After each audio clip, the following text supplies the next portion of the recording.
ओम नमो भगवते वासुदेवाय। हरे कृष्ण। प्रिय श्रोताओं, व्रत का समापन निकट है। एक अद्भुत यात्रा की पूर्णता का क्षण, जब उपवास के माध्यम से आत्मा ने स्वयं से संवाद किया और मन ने प्रभु श्री हरि की शरण में विश्राम पाया। वरुथनी एकादशी का ये दिन जितना संयमपूर्ण था, उतना ही कृपालु भी।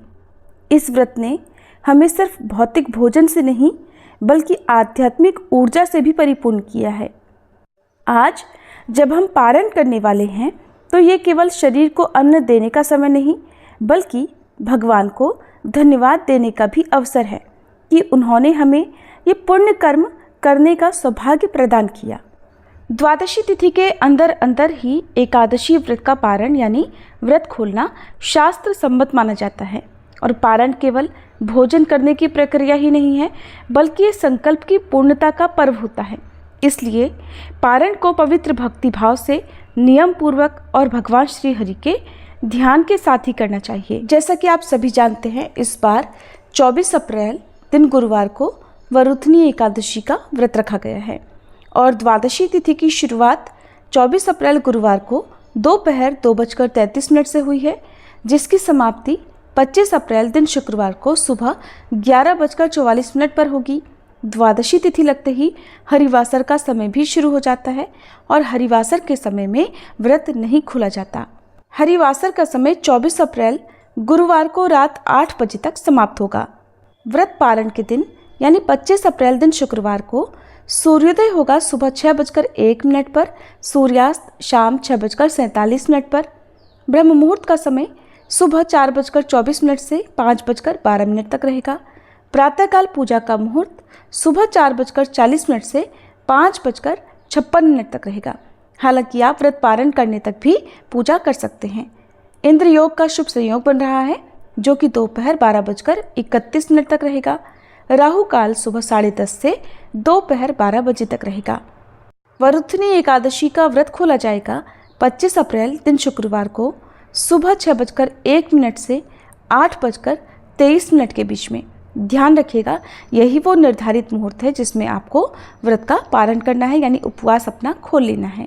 क्योंकि शुक्रवार को सुबह से ही त्रयोदशी तिथि भी प्रारंभ हो रही है। त्रयोदशी तिथि में प्रदोष व्रत रखा जाता है। ऐसे कुछ भक्त भी होते हैं जो एकादशी के अलावा प्रदोष व्रत भी रखते हैं, या जो लोग गुरुवार का व्रत रखते हैं और अगले दिन प्रदोष व्रत भी रखना चाहते हो, उन्हें सुबह के समय व्रत खोलते समय ध्यान रखना है, सादा नमक का या किसी भी प्रकार के अन्न का सेवन नहीं करना चाहिए। आप केवल पंचामृत, मौसमी फल, आंवला आदि से व्रत खोल सकते हैं। बहुत अधिक आवश्यकता हो तो आप सेंधा नमक और कुट्टू के आटे आदि का भी सेवन कर सकते हैं। पारण करने से पहले आपको कुछ तैयारियां करनी होती हैं, जैसे प्रातःकाल स्नान करके तन और मन को पवित्र करें, भगवान विष्णु का पूजन करें, धूप दीप जलाएं, तुलसी का पत्ता रखकर नैवेद्य अर्पण करें और शुद्ध सात्विक भोजन पहले भगवान को भोग लगाएं, जिसमें तुलसी का पत्ता अवश्य हो। उसके बाद प्रसाद रूप में स्वयं ही ग्रहण करें। भोग में आप खीर, फल, शुद्ध घी से बनी मिठाई, पंचामृत रख सकते हैं, जिनमें तुलसी का पत्ता आपको रखना होता है। बिना तुलसी के पत्ते के भगवान अपना भोग स्वीकार नहीं करते। पारण की विधि के बारे में जान लीजिए। व्रत का संकल्प याद करते हुए भगवान श्री हरि से कहें, हे श्री हरि, आपको मेरा बारंबार प्रणाम है। मैंने जो वरुथनी एकादशी का व्रत नियम पूर्वक धारण किया, कृपया उसे स्वीकार करें और मेरी त्रुटियों को क्षमा करें। फिर भगवान को भोग लगाएं। पूजा में प्रयोग की गई वस्तुओं को, जैसे दक्षिणा या फल या जो भी आपने दान में दी जाने वाली सामग्री है, उन्हें किसी जरूरतमंद को या किसी ब्राह्मण को दक्षिणा सहित दान देना चाहिए। अगर संभव हो तो द्वादशी तिथि को स्वयं भोजन करने से पहले किसी ब्राह्मण को, किसी साधु वैष्णव को या फिर किसी ज़रूरतमंद को घर पर बुलाकर भोजन कराएं। इसके अलावा गाय को हरा चारा और सात्विक भोजन भी आप दे सकते हैं। ऐसा करने से व्रत का फल कई गुना बढ़ जाता है। फिर स्वयं सबसे पहले तुलसी का पत्ता और जल ग्रहण करें, उसके बाद सात्विक भोजन ग्रहण करें। भोजन के समय मौन रहें या भगवान विष्णु के मंत्र का पहले स्मरण करें।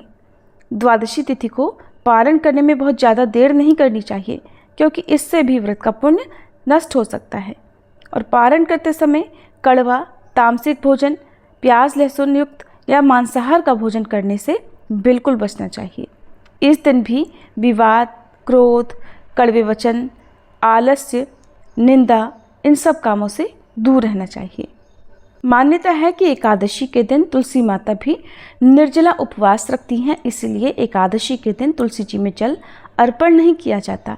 लेकिन द्वादशी तिथि को सुबह पूजा करने के बाद तुलसी जी के पौधे में जल अर्पण करें। कोई भी मीठा फल या शक्कर, बताशा अर्पित करें, तुलसी माता को पुष्प अर्पित करें, सिंदूर चढ़ाएं और इसके बाद आप तुलसी माता की परिक्रमा करें। ओम सुभद्राय नमः, ओम सुप्रभाय नमः या ओम हरिप्रियाय नमः मंत्र का जाप करें। श्री तुलसी चालीसा का पाठ करें। तुलसी जी के समीप बैठकर ही आपको तुलसी चालीसा का पाठ करना चाहिए और तुलसी माता की कथा का श्रवण भी करना चाहिए। जैसे एकादशी व्रत में एकादशी की कथा का श्रवण किया जाता है, उसी तरह पारण करने से पहले तुलसी माता की कथा का आपको श्रवण या पठन करना चाहिए। जैसा कि हमारे चैनल पर आपको हर पारण के दिन जो भी एकादशी है उसका विशेष भोग बताया जाता है, क्योंकि 24 एकादशियों में 24 तरह का भोग भगवान को अर्पण किया जाता है। तो चलिए जानते हैं इस बार वैशाख मास के कृष्ण पक्ष की वरुथनी एकादशी का विशेष और प्रिय भोग क्या है। इस बार का विशेष भोग प्रसाद है सूजी का हलवा। आप इस दिन सूजी का हलवा बनाकर भगवान विष्णु, भगवान श्री कृष्ण और माँ लक्ष्मी जी को प्रेम पूर्वक पवाएं। और इस दिन जल से भरे घड़े का, मौसमी फलों का दान करने से भी मनोकामना पूर्ण होती है। सुबह की पूजा करने के बाद आप भगवान विष्णु को अग्नि देवता के माध्यम से भोग अर्पित कर सकते हैं, जिसके लिए एक हवन कुंड में गाय के गोबर का उपला जलाकर उसमें हवन सामग्री डालकर घी से 11 या 21 बार आहुति देकर फिर जो भी भोग आपने भगवान के लिए तैयार किया है, जैसे इस बार सूजी का हलवा है तो आप सूजी के हलवे की 5, 7 या 11 बार आहुति दे सकते हैं। इसके बाद अग्निदेव के चारों ओर जल का छींटा लगाना चाहिए। ऐसी मान्यता है कि अग्निदेव के माध्यम से भगवान विष्णु हमारा भोग स्वीकार कर लेते हैं। पूजा करने के बाद पूर्व, पश्चिम, उत्तर, दक्षिण चारों दिशाओं में आप भगवान विष्णु का ध्यान करें और भगवान से अपने द्वारा हुई गलतियों के या अपने द्वारा हुए किसी भी कमी या दोष के लिए क्षमा प्रार्थना सच्चे मन से करें। चलिए अब हम सब मिलकर भगवान से क्षमा प्रार्थना करते हैं। उसके बाद आप सुनेंगे पारण के दिन सुनी जाने वाली तुलसी माता की कथा। हे लक्ष्मी नारायण भगवान, हे केशव, मैंने जो यह व्रत आपकी भक्ति के लिए किया उसमें मुझसे अगर कोई त्रुटि, भूल या अपूर्णता रह गई हो तो कृपया उसे क्षमा करें। मेरे संकल्प में अगर कहीं भी मेरा मन डगमगाया हो, नियमों का पालन करने में यदि कहीं कोई गलती हुई हो, कहीं कोई असावधानी हुई हो, तो हे दयामय प्रभु, कृपया आप अपनी कृपा दृष्टि बनाए रखें।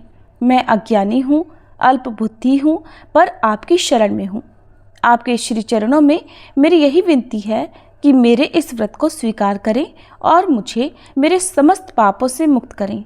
हे नाथ, मेरे तन, मन, वचन और कर्म से जो भी त्रुटियां हुई हों, कृपया उन्हें क्षमा करें और मुझे सन्मार्ग पर चलने की शक्ति दें। एक बार एक छोटी सी लड़की थी। जब वह थोड़ी बड़ी हुई तो उसे समझ आने लगी और तब से ही वह तुलसी माता की पूजा किया करने लगी। उसका हर दिन का नियम था कि तुलसी माता का पूजन करने के बाद ही वह भोजन ग्रहण करती। जब वह लड़की विवाह के लायक हुई तो एक दिन उसके माता पिता ने उसके लायक लड़का ढूंढकर उसका विवाह करवा दिया। लड़की को उसके माता पिता ने दहेज में एक तुलसी का गमला भी दिया, क्योंकि वे जानते थे कि उनकी बेटी को तुलसी पूजन कितना प्यारा है और वे बिना तुलसी के पूजन किए कुछ खाती भी नहीं। ससुराल में अब वह लड़की हर दिन सुबह उठते ही पूजा करती, तुलसी की पूजा करती, फिर उसके बाद ही खाना खाने बैठती थी। उसकी 2 जेठानियां भी थीं। वे दोनों उसको इस तरह पूजा करता देखती तो खूब मजाक उड़ाती कि बड़ी नियम धर्म वाली बनती है। उन दोनों को उस लड़की से बहुत ईर्ष्या भी होती थी, इसलिए अक्सर वे दोनों तुलसी जी का गमला छुपा दिया करती। वह लड़की बड़ी मुश्किल से ढूंढ ढांड कर वह गमला लाती, अच्छे से साफ करती और फिर पूजा करती और उसके बाद कुछ खाती थी। आए दिन उस लड़की की जेठानियां उसे सताने लगी और गमला छुपा दिया करती। किसी तरह से ढूंढ ढांड कर वह तुलसी का गमला लाती और पूजा करती। एक दिन तो उसकी जेठानियों ने क्या करा कि तुलसी का वह गमला ही दूर फेंक दिया। लड़की ने घर में आसपास उस गमले को खूब ढूंढा, लेकिन गमला वहां होता तब तो मिलता ना। वह गमला मिला ही नहीं। ढूंढ ढांड कर वह लड़की बहुत परेशान हो गई। इतना दुखी हो गई कि जब उसने तुलसी जी की पूजा ही नहीं की तो उसने खाना भी नहीं खाया, क्योंकि उसका रोज का नियम जो था। अब जब नियम टूटा तो वह बहुत उदास हो गई। उस लड़की की सच्ची भक्ति देखकर इधर तुलसी माता उस पर बहुत प्रसन्न हो गई और उसके कमरे में अचानक तुलसी माता का गमला प्रकट हो गया। अगले दिन सुबह जब वह लड़की सोकर उठी तो उसने क्या देखा कि उसकी चारपाई के चारों कोनों पर तुलसी माता का गमला आ गया है। अब तो ये देखकर लड़की बहुत खुश हो गई और सोचने लगी कि अब तो मेरी तुलसी माता को कोई चुरा नहीं सकेगा, कोई तुलसी का गमला छुपा नहीं सकेगा। पूजा करने के लिए भी मुझे अब कहीं और नहीं जाना पड़ेगा। अब तो मेरी तुलसी माता को कोई फेंक भी नहीं सकेगा। ये सोचकर बहुत खुश हो गई और जल्दी से उठकर उसने स्नान किया और तुलसी माता की पूजा कर ली। पूजा करने के बाद जब वह खाना खाने बैठी तो उसकी जेठानियां उसका मजाक उड़ाने लगी, कहने लगी, लो देवरानी का नियम धर्म पूरा हो गया।